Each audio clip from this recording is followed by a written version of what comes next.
Hello everyone, आज हम discuss करेंगे कुछ numerical problems related to mirror. तो फर्स्ट न्यूमेरिकल की बात करते हैं। The radius of curvature of a concave mirror is 20 centimetre.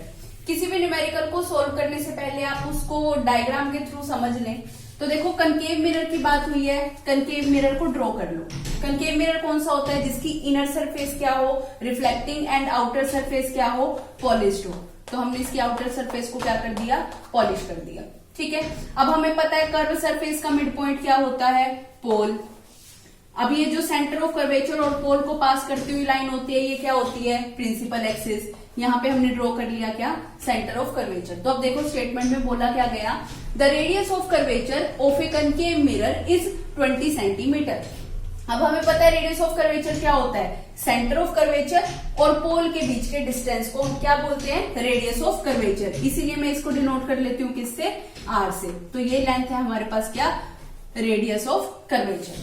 ठीक है, तो अब देखो, उसने पूछा क्या हमसे? What is the focal length. तो फोकल लेंथ क्या होगी? अब हमें पता है फोकल लेंथ क्या होती है? पोल से फोकस तक के बीच का डिस्टेंस। तो अब देखो, अब हमें क्या करना पड़ेगा? फोकस ड्रॉ करना पड़ेगा। और सेंटर ऑफ कर्वेचर और पोल का मिड पॉइंट क्या कहलाता है? फोकस कहलाता है। तो ये पॉइंट हो गया क्या? फोकस। हमसे पूछा गया किसके बारे में? फोकल लेंथ के बारे में। फोकल लेंथ क्या होती है? फोकस से पोल तक का डिस्टेंस। मींस इसको डिनोट किया जाता है किससे? स्मॉल एफ से डिनोट किया जाता है। तो अब देखो, हमें पता है जो फोकस है वो क्या करता है?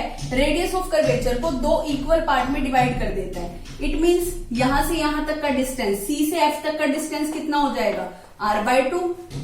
इसी तरीके से एफ से पी तक का डिस्टेंस कितना हो जाएगा? ये भी r/2 हो जाएगा। ये भी कितना हो गया? r/2। तो अब देखो, फोकस निकालने का फोकल लेंथ निकालने का फॉर्मूला क्या होगा हमारे पास? स्मॉल एफ से डिनोट किया। कितना है इन दोनों के बीच का डिस्टेंस? r/2। r की वैल्यू कितनी दे रखी है हमें रेडियस ऑफ कर्वेचर की? 20 सेंटीमीटर। तो हमने कहा r की वैल्यू कितनी? 20 सेंटीमीटर डिवाइडेड बाय 2। कितना आ जाएगा हमारे पास फोकल लेंथ?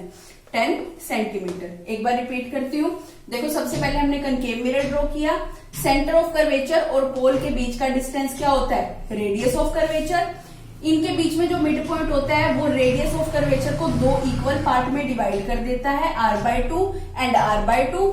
फिर फोकल लेंथ निकालने के लिए पोल से फोकस तक के बीच का डिस्टेंस फोकल लेंथ होती है। तो इसके लिए फॉर्मूला क्या रहेगा? f फोकल लेंथ क्या होगी? r/2 मीन्स रेडियस का हाफ। तो हमारे पास रेडियस ऑफ कर्वेचर कितनी थी? 20 सेंटीमीटर डिवाइडेड बाय 2 कर देंगे तो आपके पास क्या आ जाएगी? Focal length. तो हमारे पास फोकल लेंथ कितनी आई है? 10 सेंटीमीटर।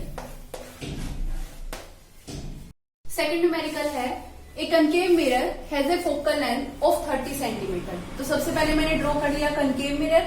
इसमें फोकल लेंथ बोला गया आपको कितनी? 30 सेंटीमीटर। मीन्स पोल से फोकस तक के बीच का डिस्टेंस फोकल लेंथ होगी वो कितनी दे दी गई आपको? 30 सेंटीमीटर। अब देखो, पूछा गया है what is the radius of curvature. अब आपको पता है रेडियस ऑफ कर्वेचर क्या होता है? सी और पी के बीच का डिस्टेंस।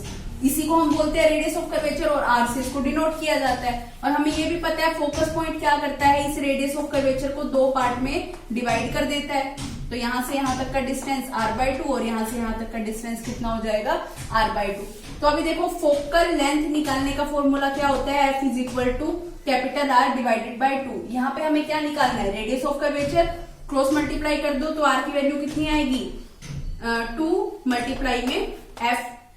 तो देखो, f की वैल्यू आपको कितनी दी गई है? 30 सेंटीमीटर। तो 2 मल्टीप्लाई में कितना? 30 सेंटीमीटर। तो आपके पास रेडियस ऑफ कर्वेचर कितना आ गया? 60 सेंटीमीटर। तो r की वैल्यू आपके पास कितनी आई है? 60 सेंटीमीटर। थर्ड न्यूमेरिकल है, an object is placed 15 centimetre away from concave mirror. अब देखो, कनकेव मिरर ड्रॉ कर लिया जिसकी इनर सरफेस क्या हो? रिफ्लेक्टिंग सरफेस और आउटर सरफेस क्या हो? पॉलिश्ड हो। प्रिंसिपल एक्सिस ड्रॉ की। ये पॉइंट क्या होगा? पोल। यहाँ पे कोई पॉइंट होगा फोकस और सेंटर ऑफ कर्वेचर। अब देखो, उसने बोला focal length is 10 centimetre. Focal length क्या होता है? पोल से फोकस तक का डिस्टेंस कितना दे रखा है उसने? 10 सेंटीमीटर। तो इसको हमने लिख लिया यहाँ पे कि इनके बीच का डिस्टेंस कितना है, 10 सेंटीमीटर है। अब देखो बोला ऑब्जेक्ट इज प्लेस्ड 15 सेंटीमीटर। अब हमें पता है कि फोकस और पोल के बीच का डिस्टेंस अगर 10 है तो सेंटर ऑफ कर्वेचर और फोकस के बीच का डिस्टेंस भी कितना होगा, 10 सेंटीमीटर होगा। और ऑब्जेक्ट कहाँ पे रखा हुआ है, 15 सेंटीमीटर दूर मिरर से। तो 10 सेंटीमीटर तो हो गया ये, और इन दोनों का मिड पॉइंट क्या होगा, 15 सेंटीमीटर। तो ऑब्जेक्ट को रख दिया हमने कहाँ पे, 15 सेंटीमीटर दूर, मीन्स सी एंड एफ के बीच में। इसको नाम दे दो ऑब्जेक्ट को ए एंड बी। अब देखो क्या बोला गया, find the position and nature of the image formed. अब आपको बताना है कि इमेज किस जगह पर बनेगी और उसका नेचर कैसा होगा। फोकल लेंथ आपको बता रखी है, एफ की वैल्यू कितनी दे दी गई है, 10 सेंटीमीटर, और u की वैल्यू, ऑब्जेक्ट का डिस्टेंस कितना दिया है आपको, 15 सेंटीमीटर। अब इस फॉर्मूले में पुट करने से पहले हम साइन कन्वेंशन कर लेते हैं। साइन कन्वेंशन में हमने क्या कहा था कि जितने भी डिस्टेंस होंगे सारे कहां से मेजर किए जाएंगे, पोल से मेजर किए जाएंगे। उसके बाद ऑब्जेक्ट को हमेशा कहां रखा जाएगा, मिरर के लेफ्ट साइड में। तो देखो मिरर के लेफ्ट साइड में हमने किसको रखा है, ऑब्जेक्ट को रखा है। उसके बाद जितने भी डिस्टेंसेस मिरर के लेफ्ट साइड में होंगे वो सारे डिस्टेंसेस नेगेटिव लेकर चलेंगे। तो देखो फोकल लेंथ, पोल से फोकस तक का डिस्टेंस मिरर के लेफ्ट साइड में है, तो फोकल लेंथ क्या हो जाएगी, नेगेटिव, इसलिए मैंने यहाँ पर नेगेटिव साइन यूज किया। उसके बाद ऑब्जेक्ट भी कहां पे रखा हुआ है, मीन्स पोल से ऑब्जेक्ट तक का डिस्टेंस भी क्या होगा, नेगेटिव, क्योंकि वो मिरर के किस साइड में है, लेफ्ट साइड में है। तो यू की वैल्यू भी क्या हो जाएगी, नेगेटिव। अब इसको फॉर्मूले में पुट करो, तो फॉर्मूला क्या होता है हमारे पास मिरर का, 1/f is equal to 1/u plus 1/b। Values को पुट करेंगे, 1/f, f की वैल्यू कितनी है, -10 is equal to 1/u, u की वैल्यू कितनी है, -15 प्लस 1/v। अब देखो 1/v की वैल्यू निकालो यहां से, तो 1/v is equal to 1/-10 plus 1/15। LCM ले लो, एलसीएम कितना आएगा, 30। तो यहाँ पे वैल्यू कितनी आई, -3, और यहाँ पे वैल्यू कितनी आई, 2।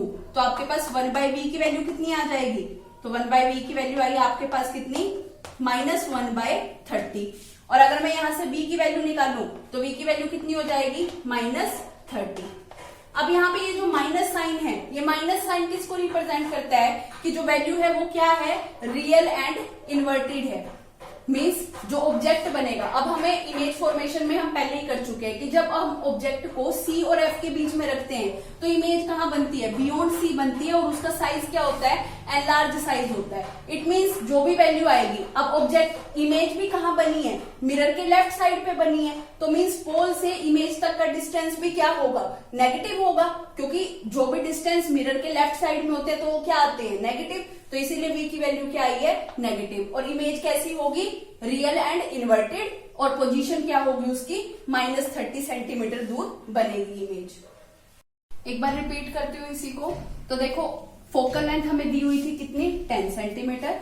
तो पोल से फोकस तक का डिस्टेंस मैंने यहाँ पे डायग्राम में शो कर दिया कितना, 10 सेंटीमीटर।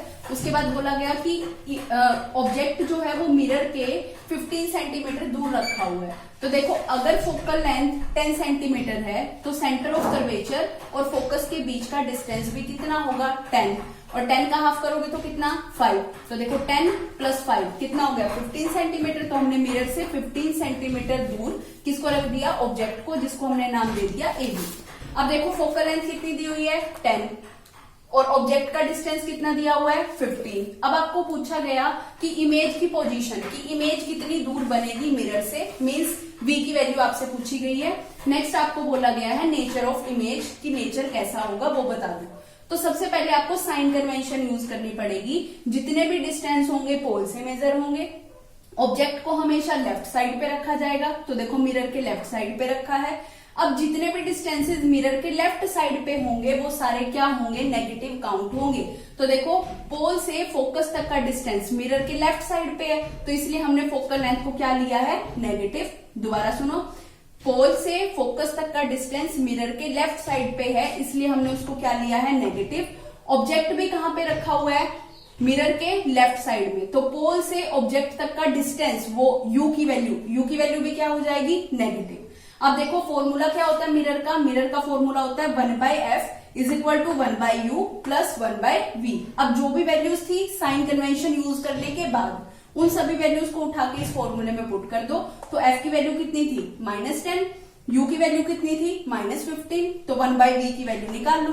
1/v की वैल्यू क्या होगी, इसको उधर लेकर जाओगे, शिफ्ट करोगे तो ये आया, एलसीएम लिया आपने तो कितना आ गया 30। इसको सॉल्व करने के बाद आपके पास 1/v की वैल्यू कितनी आई -1/30। तो अब देखो v की वैल्यू अगर मैं यहां से निकालूं तो कितनी हो जाएगी -30। अब यहाँ पे नेगेटिव साइन जो है वो किसको बताता है कि इमेज कैसी है, रियल एंड इन्वर्टेड इमेज है, और उसका डिस्टेंस क्या है, मीन्स कितनी पोजीशन पे बनेगी, ये 10 सेंटीमीटर, ये 10 सेंटीमीटर, इट मीन्स 10 सेंटीमीटर दूर, और टोटल कितना हो जाएगा 10 + 10 + 10 मीन्स 30 सेंटीमीटर दूर बनेगी वो इमेज।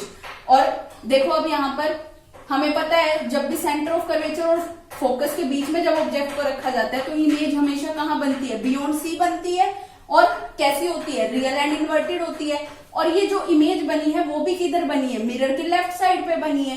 तो जितने भी डिस्टेंस होते हैं मिरर के लेफ्ट साइड पे वो क्या होते हैं, नेगेटिव। इसीलिए पोल से इमेज तक का डिस्टेंस भी हमारे पास क्या है, नेगेटिव। इसीलिए v की वैल्यू भी क्या होगी, नेगेटिव। और ये नेगेटिव साइन रियल इमेज को शो कर रहा है कि ये रियल एंड इन्वर्टेड इमेज है।